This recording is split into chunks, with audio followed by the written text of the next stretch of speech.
So welcome po sa ating bagong video po ng ating YouTube channel. So this po is tuturuan ko po kayo kung paano i-remove po yung CGNAT ng PLDT natin.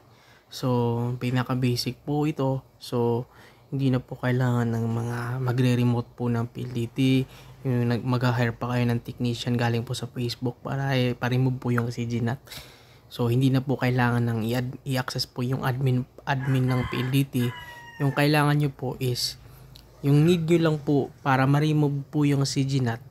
Ngayon po is yung dapat alam nyo po yung account number tsaka yung telephone number po. So by that po is ma-remove po yung CGNAT. So paano ba gawin? So ayun po. So first step po is wala. Ito lang talaga yung diretso na po to sa kailangan na po. Automatic na po siya. So, yung kailangan nyo po is, yun nga sabi ko sa inyo, sa account number tsaka telephone number. So, punta muna kayo sa Messenger. So, PLDT Cares. So, ayan po yung kachat.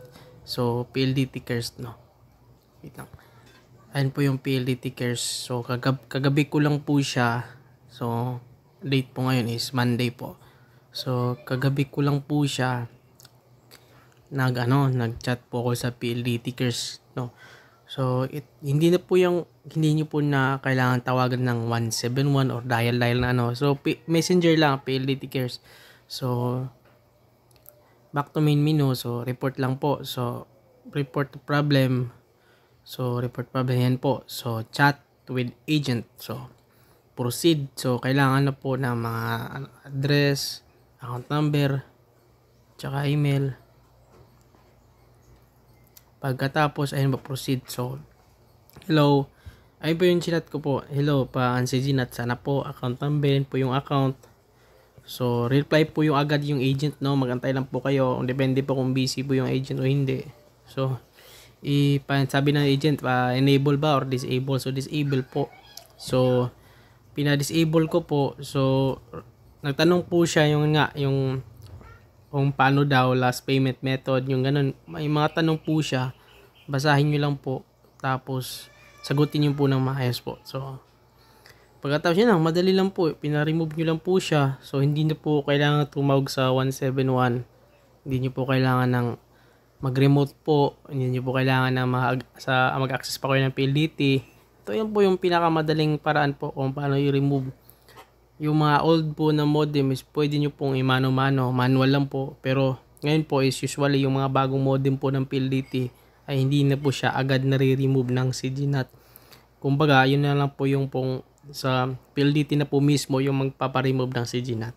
So, ayun po. So, kailangan po automatic po siya nag-reply na gagawan po ng ticket number po. So, it will take 24 to 48 hours po. So, ayun na po. Pagkatapos, kaumaga lang po, nag-text po agad yung PLDT. Ayun po. Yan. Tapos, ni-access ko po yung PLDT na modem namin. So, ano po, admin, PLDT, tapos, po.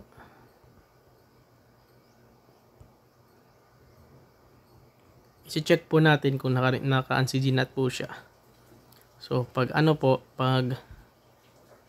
ayun na, yun, sa IP niya po. Pag naka-CGNAT po yan, dapat kasi nagsa-start po yan ng 100 dot. So, pag naka-remove na po yung CGNAT, so ayun po, 49.